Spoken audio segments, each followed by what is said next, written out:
Hello दोस्तों, एक बार आपका फिर से स्वागत है यूनिक क्रांति न्यूज में। मैं हूं शेर सिंह कुश्तवार। मान्यवर साहब कांसीराम जी के 18वें परिनिर्वाण दिवस पर रौन में श्रद्धांजलि सभा संपन्न हुई। वहीं बीरू धनौलिया ने दिया शिक्षा और एकता का संदेश। हम आपको बता दें कि महामानव मान्यवर कांसीराम जी का 18वीं परिनिर्वाण दिवस के उपलक्ष्य में चंदौली में श्रद्धांजलि सभा का आयोजन किया गया था। इस कार्यक्रम के मुख्य अतिथि प्रसिद्ध सामाजिक कार्यकर्ता इंजीनियर बीरू धनौलिया जी थे और उनके साथ आए हुए अन्य विशिष्ट अतिथि एडवोकेट नीलेश कनेरिया जी, शेर सिंह कुश्तवार जी सभा में पहुंचे और कार्यक्रम में सैकड़ों लोग उपस्थित रहे, जिन्होंने साहब कांसीराम जी को पुष्प अर्पित कर अपनी श्रद्धा व्यक्त की। श्रद्धांजलि सभा के दौरान वक्ताओं ने मान्यवर कांसीराम जी के जीवन, उनके संघर्ष, त्याग और बलिदानों की विस्तृत जानकारी साझा की। वहीं हम आपको बता दें कि बीरू धनौलिया जी ने अपने जोशीले संबोधन में कांसीराम जी के विचारों को सामने रखा और समाज को जागरूक होने का संदेश भी दिया। उन्होंने अपने संबोधन में कहा, कभी हम इस देश के राजा थे, लेकिन अब कौन सी परिस्थितियों ने हमें गरीब बना दिया। जब तक हमें ज्ञान नहीं था, हम अज्ञान में जीवन बिताते रहे, लेकिन अब जागरूक होने के बाद भी हम अपने अधिकारों के लिए खड़े क्यों नहीं होते। आइए सुनते हैं बीरू धनौलिया जी ने महापुरुषों के बारे में क्या कहा। धरती को, इस भूमि को नमन करता हूँ एवं बहुजन समाज में जन्मे संत गुरु महापुरुष, जिनकी बदौलत आज हम लोग यहाँ पर उपस्थित हैं। सबसे पहले हमारे शिक्षा के अद्भुत महात्मा ज्योतिराव फुले, जिन्होंने सत्य शोधक समाज की स्थापना की और उन्होंने बताया कि सभी लोग एक समान हैं। और उन्होंने एक बात और कही हुई थी कि मैं किसी भी बात को इसलिए नहीं मानूंगा कि ग्रंथों में लिखी है। क्यों नहीं मानूंगा? क्योंकि इतने भी ग्रंथ हैं, वो सारे ग्रंथ इंसानों ने लिखे हैं और ये स्वाभाविक है कि जो ग्रंथ कोई भी व्यक्ति अगर लिखेगा तो अपने घर के, अपने परिवार के बारे में सबसे पहले उसमें लिखेगा उसकी भलाई के लिए। दूसरी फोटो जो हमारी लगी हुई है,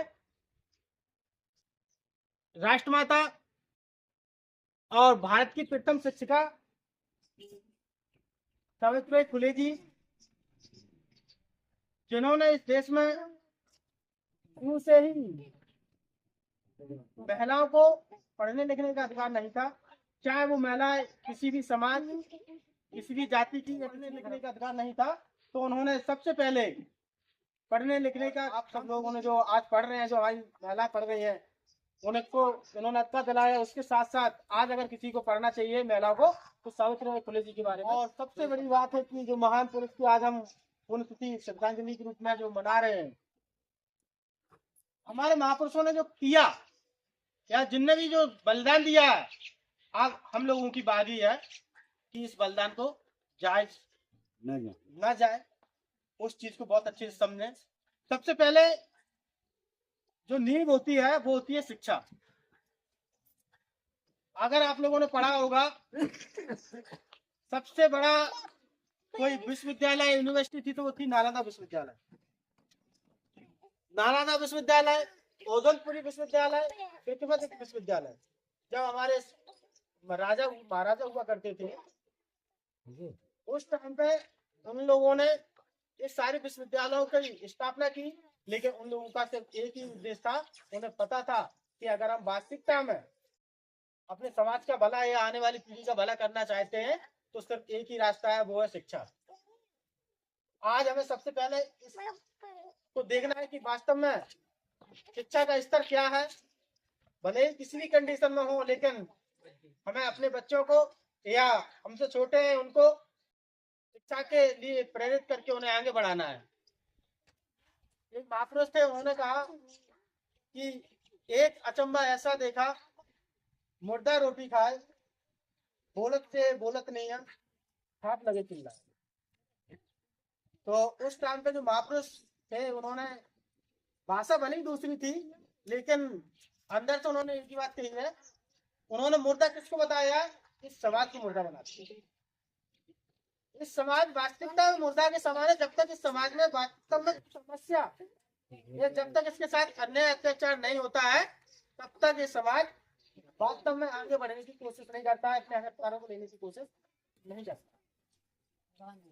क्योंकि जब हम अधिकार या लेने की कोशिश नहीं करेंगे, सोते रहते हैं और आपके अधिकार चले जाते हैं। उसी के बाद एक महापुरुष ने ये भी कहा था, माटी कहे तुम्हार से तू मत रोंदे मोए, एक दिन ऐसा आएगा मैं रोंदूंगी तो। कबीर साहब ने कहा था, और उसका सीधा सीधा आंकलन ये था उस टाइम पे जब बुद्ध भिक्षुओं के गले काटे जा रहे थे